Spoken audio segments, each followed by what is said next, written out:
احادیث شریفہ میں اللہ نے اپنے حقوق بیان کرنے کے ساتھ ساتھ اپنے بندوں کے حقوق کو ادا کرنے کی بھی تاکید کی ہے۔ چنانچہ بہت مشہور حدیث ہے کہ الایمان بضع و سبعون شعبہ، ایمان کے بہت سارے کام ہیں۔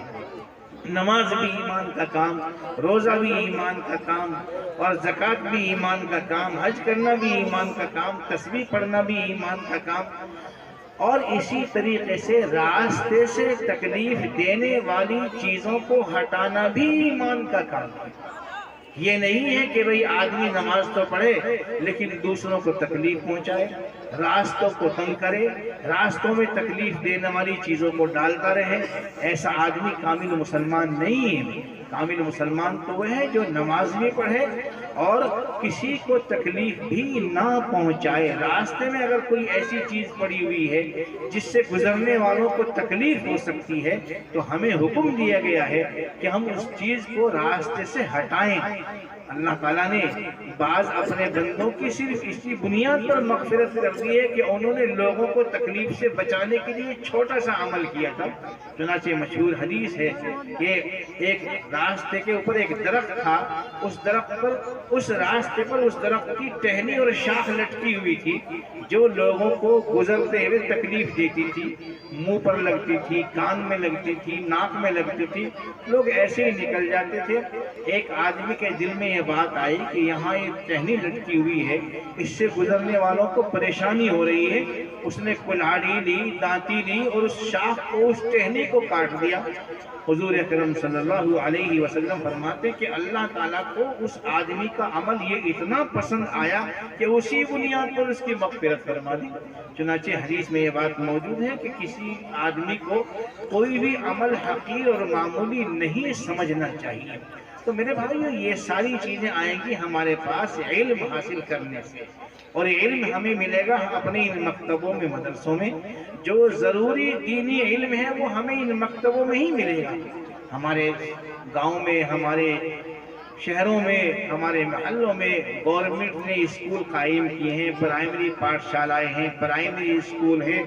وہ ہماری دنیاوی ضرورتوں کو پورا کرنے کے لیے ہمیں ان سے بھی پورا فائدہ اٹھانا چاہیے۔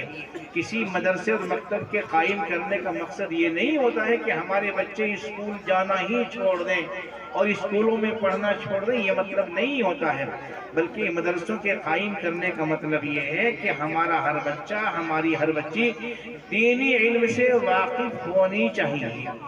کچھ وقت اپنا وہ مدرسے میں لگائیں۔ اگر مدرسے میں پرائمری کا نظم ہے تو اس سے اچھی بات تو کچھ اور ہو ہی نہیں سکتی ہے کہ ایک ہی بلڈنگ میں، ایک ہی جگہ پر، ایک ہی احاطے میں ان کو ساری تعلیم مل جائے۔ یہ بہت اچھی بات ہے، بہت ضروری بات ہے کہ مدرسے میں جہاں دینی تعلیم کا نظم ہو اسی کے ساتھ ساتھ عصری تعلیم کا نظم بھی وہاں اگر کر دیا جائے تو پھر بچوں کو ادھر ادھر جانے کی ضرورت پیش نہیں آتی۔ اور اگر ایسے حالات نہیں ہیں، اتنے اسباب نہیں ہیں کہ کسی ماسٹر کا انتظام کیا جائے یا اپنے مدرسے کو منظور کرایا جائے، تو پھر جو آس پاس میں اسکول ہیں، کالج ہیں یا پرائمری پاٹھشالائیں ہیں تو اپنے بچوں کو ہم لازمی طور پر ان اسکولوں میں بھیجیں اور اپنے بچوں کو وہاں علم حاصل کرائیں، اس لیے کہ یہ دنیا یہ بھی ہمارے ساتھ لگی ہوئی ہے، اس دنیا کی ضرورتیں بھی ہمارے ساتھ لگی ہوئی ہیں۔ ہمیں سفر بھی کرنا ہے، ہمیں اس دنیا میں کاروبار بھی کرنا ہے، اس دنیا میں ہمیں اپنی ضرورتیں بھی حاصل کرنی ہیں۔ ان ضرورتوں کو حاصل کرنے کے لیے جس علم کی بھی ضرورت ہو اس علم کو حاصل کرنے میں کوئی ہمیں دریغ نہیں کرنا چاہیے۔ ہمیں اپنے بچوں کو ماسٹر بھی بنانا چاہیے، ڈاکٹر بھی بنانا چاہیے، اپنے بچوں کو ہر قسم کا، مگر یہ بات ہمارے سامنے رہنی چاہیے کہ ہمارا کوئی بھی بچہ ڈاکٹر ہو یا ماسٹر ہو یا وکیل ہو یا انجینئر ہو، لیکن وہ علم دین سے محروم نہیں ہونے چاہیے۔ انہیں نماز پڑھنے آتی ہو، نماز میں کیا کیا پڑھا جاتا ہے وہ ان کو پڑھنا آتا ہو۔ ظاہر ہے کہ یہ چیزیں ہمیں اسکول میں نہیں پڑھائی جا سکتی، وہاں کا علم اپنا الگ ہے، وہاں کا اپنا سلیبس ہے، وہاں کا اپنا نصاب ہے۔ یہ چیزیں تو ہمیں ہمارے مدرسوں میں ہی پڑھائی جا سکتی ہیں۔ اس لیے میرے بھائی اور بزرگوں، ہمارے لیے یہ مدرسے یہ ہمارے لیے انتہائی ضروری ہیں۔ جیسے انسان کے لیے، انسان کے جسم میں روح، انسان کی زندگی کے لیے لیے ضروری ہے، تو ہماری روح کے لیے علم دین یہ الگ سے ایک روح ہے۔ یہ قرآن کریم جو اللہ نے نازل فرمایا ہے یہ سارے انسانوں کی ہدایت اور رہنمائی کے لیے نازل فرمایا ہے، اس میں ہمارے لیے زندگی گزارنے کا پورا طریقہ موجود ہے۔ اس لیے میرے بھائی اور بزرگوں، ہم اس بات کا عہد کریں، اس بات کا ارادہ کریں، اس بات کا تہیہ کریں کہ ہمارا کوئی بچہ بھی ایسا نہیں رہے گا جو مدرسے میں یا مکتب میں پورے وقت کے لیے یا جز وقت کے لیے نہ جائے۔